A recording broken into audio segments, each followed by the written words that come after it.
Hello everybody, welcome back to the Dominican route, and today I have a banging topic today. It's 3 things that you will never see in the United States. I know some of you guys saying like never. No, I don't think you guys will ever see this in the United States. So let's get started. So number 1 is at the ATM machine, I see people with stacks of debit cards / credit cards wrapped in a rubber band. What the heck is going on? So the first time I saw it, I was with my friend Melvin, and Melvin told me, said, "Hey John, that's not anything bad or credit." I thought it was credit card fraud. I thought they were like stealing people credit cards and debit cards and like pulling money out. I didn't know what the heck was going on. I said, "What's going on, Melvin?" Melvin said, on the 1st and the 15th, and I think we were there on the 15th. So there's one guy putting the debit card in the ATM machine, putting the PIN number in, and then the other guy is like yelling out the numbers and the amount to take out, and then he'll take the card out and then put it in his pocket and then pull the money out and then pull another card out. And then you'll see the guy, he'll like tell the amount and then the guy pull the money out. And they just do this. I mean, the time I saw it, I've seen it about 2 or 3 times, but I stayed around one time and watched it. The time I saw it, the guy probably had 50 debit cards. And these people are getting loans. They get loans, I guess it's personal loans, or somebody that has money that, you know, if you give your debit card up and then once you pay that loan off, they give you your debit card back. I have never seen that in the United States. If somebody does that in the United States, somebody will probably call the police on you, because you got a stack of debit cards wrapped in a rubber band and you just pulling money out. I have never seen that in the United States. So when these people are finished paying their loan off, the loan people, the private loan people are done with it. They give their debit card back to the person that took the loan out. So I have never seen that before. And these people, they take 30 to 45 minutes. You can see people walking by and just pissed off because they know that they need to go to the ATM machine, but they know that these loan people are taking all this money out, and they're going to be a while because they have a stack of debit cards wrapped in a rubber band. And I think it took about 30 to 35 minutes to pull all that money out. And then you see them put all the money in the bag, zip it up with the debit cards in the rubber band, and then they put it on their backpack, and they get on the motorcycle, and then they just drive off. So I have never seen that before, but it's a sight to see.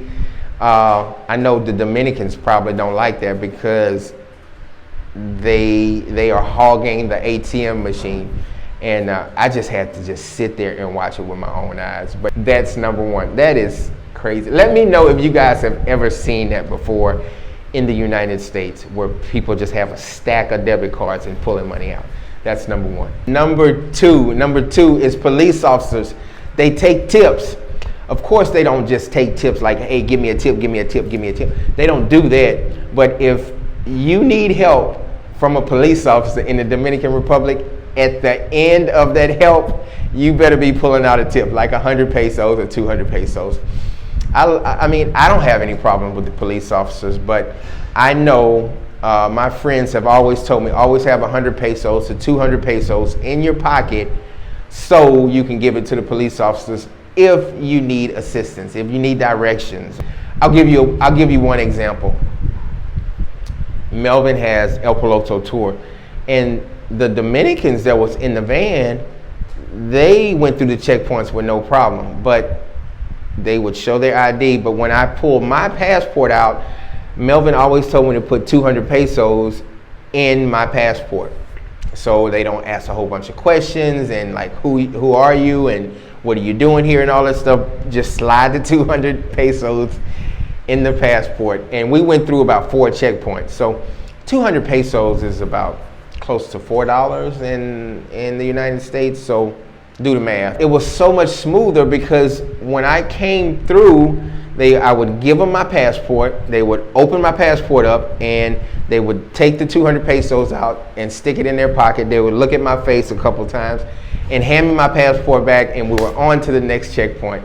So I have learned that the police and the military, some of them, they take tips. I've never seen a police officer say, no, don't give me a tip. And they take their tips and they pull their wallet out and they stick their 200 pesos or 100 pesos in their wallet, and then they stick it right back in their pocket. So it's not like they're trying to hide it. You know, in the United States, a police officer would get in serious trouble for taking a tip out in the open, you know. So that is totally different from the United States. I have never seen that in the United States. I'm pretty sure some police officers in the United States takes bribes and they take money or whatever, but not in the open like a Dominican police officers. And I don't see anything wrong with it. I really don't, because these police officers don't make that much money in the Dominican Republic. So I don't see them like holding you up against the wall and like taking your money out your pocket or anything like that. So, hey, why not give them 100 pesos or 200 pesos for assisting you and helping you out? So that's number two. Let me know if you have ever seen that in the United States, where police officers just take money out in public, just out in the open. That's number two. You guys, I might laugh through this one because this one is just very interesting to me. The Brugal bottles, that's like the liquor bottles and the Coca-Cola bottles and things like that, these Camaros, they do not let you throw those bottles away. They reuse those bottles for juice. They use it for like different types of juices. So the juices that they have is limon, chinola. Baby, what's the other one? Limon, chinola, and what else? Ven acá. I'm sorry, baby. What is the juices called again? Limon, chinola, and cerveza. Cereza. That's right. I keep saying cerveza. Cereza. So limon, chinola, cereza. Okay. All right. Gracias. Give me a kiss. Beso. Gracias. Okay. So those are the different juices that they have, and they put the juice in a used bottle. Of course, I always watch them. They take the used bottles, they stick them in a big tub with, I guess, soap and water or something, and they clean the top, and they rinse it out real good. Rinse it out 2 or 3 different times, and then they let it dry out, and then they take the limon and cereza and all the juice, and they pour it in there, and they cap it off, and they put it in the freezer right next to the Coca-Cola, the 7-Up, the Sprite, and Pepsi, or whatever they have in there. And they put it in the freezer, and the juice is so good, y'all. It's like fresh, squozen. It's not a word, squozen, but freshly squozen juice. It's so good. I don't know what chinola is, but it's delicious. The limon is good also. And the cereza, not cerveza, cereza, that's very good also. But that juice is so good. I know some of you guys are saying like, oh my God, they could put poison or something in it, so you better be careful. I only drink juice at the local stores that's in my neighborhood, like that juice or whatever, but it is so good. And they're not trying to poison you. They're trying to make a living and make money. But the juice is so good, guys. But if you can get past the point that's a clean used bottle that people use over and over again, the juice is so good. You will never see that in the United States. You will have the the Food Administration like at your door the next day, like shutting everything down if you take some juice and pour it in a old Coca-Cola bottle or Brugal liquor bottle and cap it off and put it back in the freezer with everything else. You would definitely get your operation shut down in the United States. So anyway, those are my 3 things that I have noticed that you will never get away with in the United States, that I have never seen in the United States. And maybe you guys have, but comment below That's what makes the Dominican Republic so amazing. You can do so many different things that you cannot do in the United States. The country is different. It's a beautiful country. I love the Dominican Republic. Thank you so much for watching the Dominican route. I hope you guys enjoyed those 3 things. I mean, I had to laugh through most of it because I'm still shocked.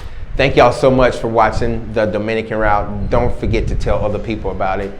Don't forget to hit that subscribe button, that notification bell, all that other good stuff. I really enjoyed that topic. Those are the 3 things that you probably can't get away with, or I have never seen in the United States. So God bless. Make peace be still. Keep that positive energy in your life. God bless. I'll see you guys next time. Thank you so much for watching the Dominican route.